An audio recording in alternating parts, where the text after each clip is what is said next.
बरसों बाद जिसे मिला था परिवार का प्यार, क्या वो भी छिन जाएगा इस बार? क्या अनिका का परिवार उससे नफरत करता था? क्या मल्होत्रा परिवार अनिका से अपने सारे बंधन तोड़ देगा?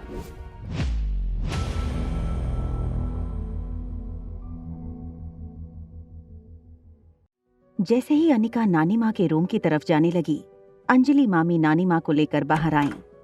नानी माँ ने अपनी आंखें मसलते हुए कहा, चली जाओ इस घर से और दोबारा कभी इस घर में कदम मत रखना। नानी माँ की आंखें बिल्कुल लाल हो चुकी थीं। वो बार बार अपनी आंखें मसल रही थीं। अनिका को पता था कि ये उसकी दी हुई दवा का पॉजिटिव असर है। जैसे ही अनिका नानी और अंजलि मामी को ये सारी बातें समझाने की कोशिश करने लगी, शीला मासी ने पीछे से आकर अनिका का हाथ पकड़ लिया और उसे घसीटते हुए दरवाजे की ओर ले जाने लगी। शीला मासी ने अनिका से कहा, तुमने सुना नहीं अभी अभी माँ ने क्या कहा? निकल जाओ इस घर से। ये कहकर शीला ने अनिका को दरवाजे की ओर धकेल दिया। तभी पीछे से नानी ने अपनी बात दोहराते हुए कहा, मैं अनिका से नहीं, तुमसे कह रही हूँ शीला, निकल जाओ मेरे घर से। अपनी माँ के मुंह से ये सुनकर शीला मासी हैरान हो गईं। ये क्या कह रही हैं मम्मी? नानी माँ ने अपने हाथ की छड़ी जमीन पर पटकते हुए कहा, हाँ ये मैं कह रही हूँ, तुम्हारी माँ पार्वती मल्होत्रा। इस घर की मालकिन तुमसे कह रही है कि अभी इसी वक्त इस घर से निकल जाओ। नानी माँ ने ये कहकर शीला मासी के ईगो पर वार किया था। सबके सामने उनकी इंसल्ट हुई थी और खासकर उस अनिका के सामने। शीला मासी ने गुस्से में आकर नानी माँ से कहा, वाह मम्मी वाह, कमाल की माँ हो तुम। सालों पहले तुम स्वाति के लिए मुझे सबके सामने छोटा महसूस करवाती थी और आज उसकी बेटी के लिए तुमने हमेशा स्वाति को मुझसे ऊपर समझा। और ये सब कुछ करके मिला क्या तुम्हें? धोखा देकर भाग गई तुम्हें स्वाति। कहा था 1 हफ्ते में वापस लौट कर आ जाऊंगी। आज 25 साल हो गए, वो तो नहीं आई। सीधी उसकी मौत की खबर आई और पीछे छोड़ गई है अब ये बेशर्म औलाद को। मैं दावे के साथ कह सकती हूँ, इसने जानबूझकर माँ को ऐसी दवाई दी है जिससे माँ की जान को खतरा भी हो सकता है। शीला मासी की ये बात सुनकर नानी माँ ने अपने हाथ की छड़ी फिर से जमीन पर जोर से पटकते हुए कहा, भले ही मेरी आंखों की रोशनी नहीं है, मगर मैं ठीक से देख सकती हूँ कि कौन इंसान मेरे लिए कैसा है। और अगर अनिका ने मुझसे कहा है कि वो मेरी आंखों का इलाज करना चाहती है, तो मेरी उसे पूरी इजाजत है। ये कहते हुए नानी माँ ने अपना हाथ आगे करते हुए अनिका को अपने पास आने का इशारा किया।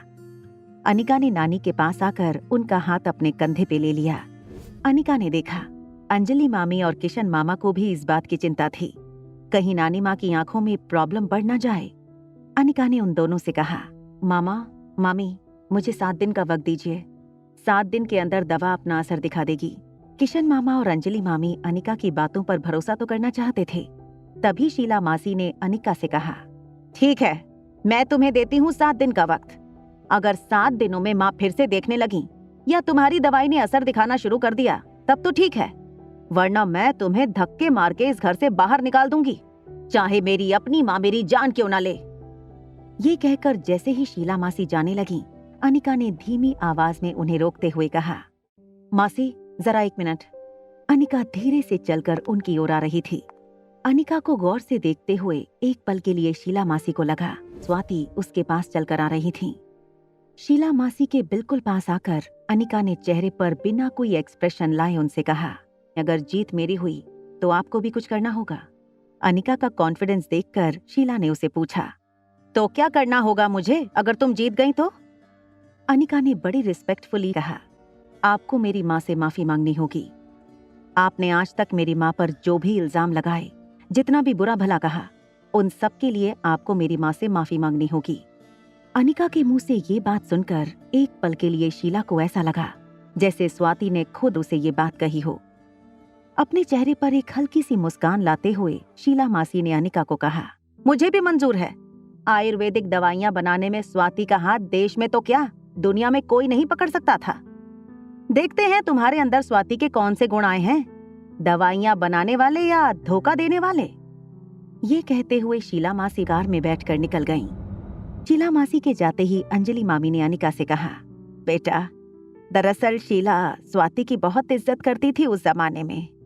अचानक स्वाति के चले जाने से उसके मन पर बहुत गहरा सदमा लगा था।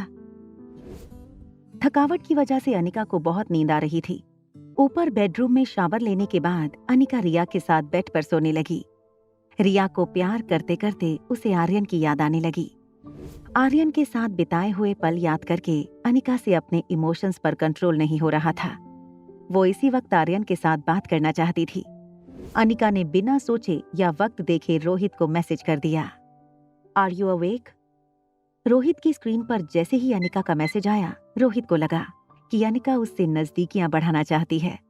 दरअसल रोहित भी ऑफिस से आने के बाद यही सोच रहा था कि कौन सा बहाना निकालकर वो अनिका से बात करे। रोहित ने इमीडिएटली अनिका को मैसेज का जवाब दिया, यस आई एम अवेक।